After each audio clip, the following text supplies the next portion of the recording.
Title രസം കൊണ്ടും മമ്മൂക്കയുടെ വേറിട്ട ലുക്ക് കൊണ്ടും ഫസ്റ്റ് ലുക്ക് പോസ്റ്റർ എത്തി വളരെ വലിയ രീതിയിൽ പ്രേക്ഷകർക്കിടയിൽ ഹൈപ്പ് കയറിയ സിനിമയായിരുന്നല്ലോ ബസൂക്ക. ഷൂട്ടിംഗ് പല ഷെഡ്യൂളുകളിലായിട്ട് 1.25 വർഷത്തോളമായി നടന്നുകൊണ്ടിരിക്കുകയാണ്. ഇപ്പോൾ പോസ്റ്റ് പ്രൊഡക്ഷൻ വർക്കുകൾ പുരോഗമിച്ചു വരികയാണ്. എന്നാൽ എവിടെയൊക്കെയോ സിനിമയുടെ അപ്ഡേഷൻ ഇല്ലാത്തത് കാരണം ഹൈപ്പും കാര്യങ്ങളെല്ലാം ചെറിയ രീതിയിൽ നഷ്ടമായി. എന്നാൽ ആ ഒരു ഹൈപ്പ് തിരിച്ചു പിടിക്കാനുള്ള തയ്യാറെടുപ്പിലാണ് മമ്മൂക്കയുടെ ബസൂക്ക. ഓണത്തിന് ഈ ഒരു ചിത്രം തിയേറ്ററിലേക്ക് എത്താൻ വേണ്ടി പോവുകയാണ്. ഉടൻ തന്നെ ചിത്രത്തിന്റെ റിലീസിംഗ് ഡേറ്റും അതോടൊപ്പം തന്നെ ഒരു കുഞ്ഞൻ ടീസറും പുറത്തു വിടുമെന്നുള്ള റിപ്പോർട്ടുകളാണ് പുറത്തേക്ക് വരുന്നത്. മലയാള സിനിമയ്ക്ക് ഇതുവരെ പരിചയമില്ലാത്ത രീതിയിലുള്ള ഒരു സ്റ്റൈലിഷ് സിനിമ പ്രേക്ഷകർക്ക് സമ്മാനിക്കും ബസൂക്ക എന്നത് തീർച്ച തന്നെയാണ്. മമ്മൂക്കയോടൊപ്പം വലിയൊരു താരനിരയും ചിത്രത്തിൽ അണിനിരക്കുന്നുണ്ട്.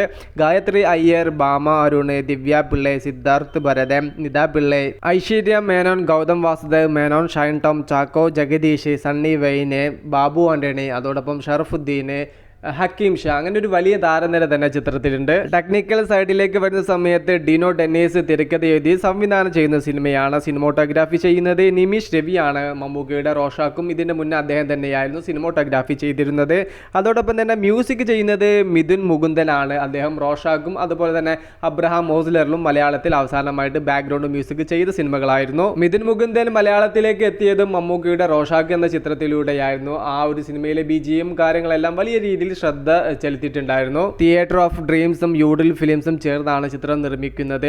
10 കോടിക്കോ 5 കോടിക്കോ തീർക്കുന്ന ഒരു തട്ടിക്കൂട്ട് സിനിമയല്ല ബസൂക്ക. അത്യാവശ്യം ബഡ്ജറ്റിൽ സ്റ്റൈലിഷായി മികച്ച ക്വാളിറ്റിയിൽ ഒരുക്കുന്ന സിനിമ കൂടിയാണ് ബസൂക്ക. ഏകദേശം ചിത്രത്തിന്റെ ബഡ്ജറ്റ് 25 കോടിക്കും 30 കോടിക്കും ഇടയിലുണ്ടാവും. ഭീഷ്മപർവം എന്ന ചിത്രത്തിന് ശേഷം വീണ്ടും മമ്മൂക്ക മുടിയും താടി നീട്ടിയെത്തുമ്പോൾ ആരാധകരും ഈ ഒരു ചിത്രത്തിലെ മമ്മൂക്കയുടെ ലുക്ക് കാണാനും സിനിമ കാണാനും ആവേശത്തോടെ കാത്തിരിക്കുകയാണ്. ചിത്രത്തിനെങ്ങാനും ഒരു പോസിറ്റീവ് റിപ്പോർട്ട് കിട്ടിക്കഴിഞ്ഞാൽ നല്ല രീതിയിലുള്ള കളക്ഷൻ നേടാനും ചിത്രത്തിന് സാധിക്കും. ഈ വരുന്ന ഓണക്കാലം തന്നെയാണോ ചിത്രം റിലീസ് ചെയ്യാൻ ഏറ്റവും അനുയോജ്യമായ സമയം? ജസ്റ്റ് ഒന്ന് കമന്റ് ആയിട്ട് രേഖപ്പെടുത്തുക. മൂവി പ്ലസ് മീഡിയ, ഞാൻ ജിനുജന.